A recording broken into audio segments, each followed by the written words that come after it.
og velkommen til. Som I nok kan se, så står der jo en Fisker Ocean One lige her ved mig i butikken.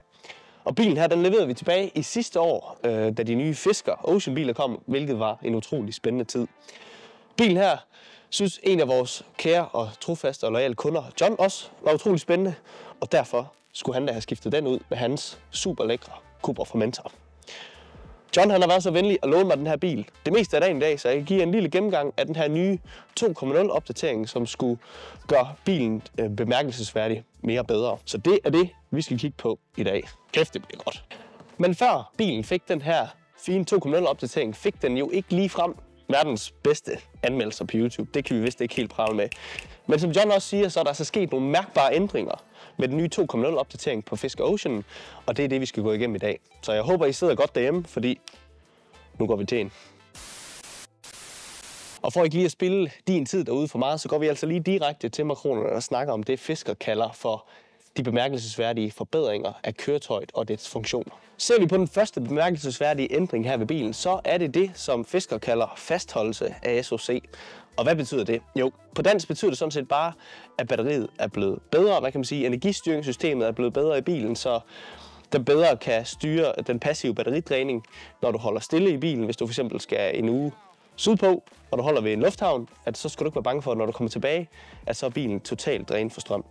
Og det nævner John faktisk også, at han havde holdt den derhjemme og havde fået den nye opdatering, at den var på 100%, og næste morgen var den stadig på 100%, hvor førhen kunne den godt have tabt 5-7% i løbet af en aften. Så det er jo en klar forbedring. Og en anden meget vigtig og betydelig opdatering, det er, at Ocean OS 2.0 har fået en opdatering, at nøglen er blevet opdateret. Og det er jo super fedt, fordi som John også forklarer, så førhen, da bilen ikke har fået den nye opdatering, så skulle han lige klikke et par gange eller 3, for lige at vække bilen fra dets dvale, og for at låse bilen op, hvilket er lidt træls at skal vente på. Hvor den nye 2.0 opdatering gør, at, som man siger, 99% af tiden, der klikker han på lås op, og så låser bilen op med det samme, som bilen selvfølgelig også burde gøre. Og den næste, men vigtige opdatering, bilen har fået, det er komfort i Earth Mode. Fordi førhen, så havde klimaanlægget, som John også selv forklarer, lidt problemer med at varme inde i bilen. Så selvom man skruer op på f.eks. 23 grader, så blæste den stadig kold luft, fordi bilen var på i det her Earth Mode, som jo er, hvad kan man sige, en energibesparende mode. Det er blevet forbedret nu, så når du kører i Earth Mode, så skal du ikke være nervøs for ikke at kan holde varmen, selv når det er koldt her i Danmark. Og det er jo en mega vigtig opdatering, der er kommet, uden tvivl. Og den sidste bemærkelsesværdige forbedring, bilen har fået her med den nye opdatering, det er, at momentfordelingen er blevet ændret. Før var det 50-50 på forhjulene og på baghjulene. Nu er det 55 på baghjulene, 45 på forhjulene, hvilket skulle give en sjovere og mere spændende køreoplevelse i fun- og hypertilstanden. Og som John også selv beskriver det, så er bilen, den ligger bare lige en lille smule bedre i svingene og på vejen. Og som man siger på godt jysk, når man så sparker tæen, så accelererer den altså også noget bedre.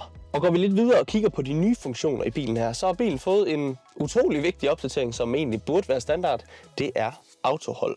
Autohold, eller hill hold, som nogle af jer også kender, det gør jo, at når I træder bremsen ned, og bilen er bremset helt op, så vil bilen holde sig selv, og du kan slippe bremsen, og du er klar til at accelerere væk derfra, og så fjerner den selvfølgelig autohold.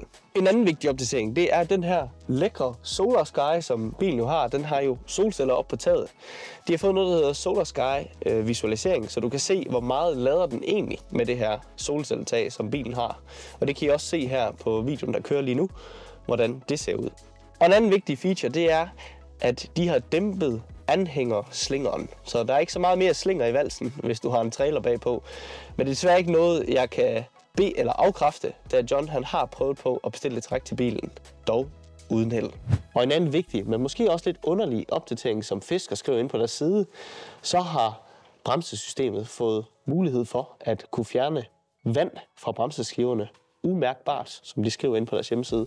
Hvordan det lige fungerer, om det er fordi bremserne gøres varme og fordamper vandet, og det så skulle forbedre bremseresponsen, det ved jeg ikke. Men fedt, det lyder det. Men ja, som I nok kan se, så er Fisker Ocean jo en vanvittig fed bil, i hvert fald hvis du spørger mig.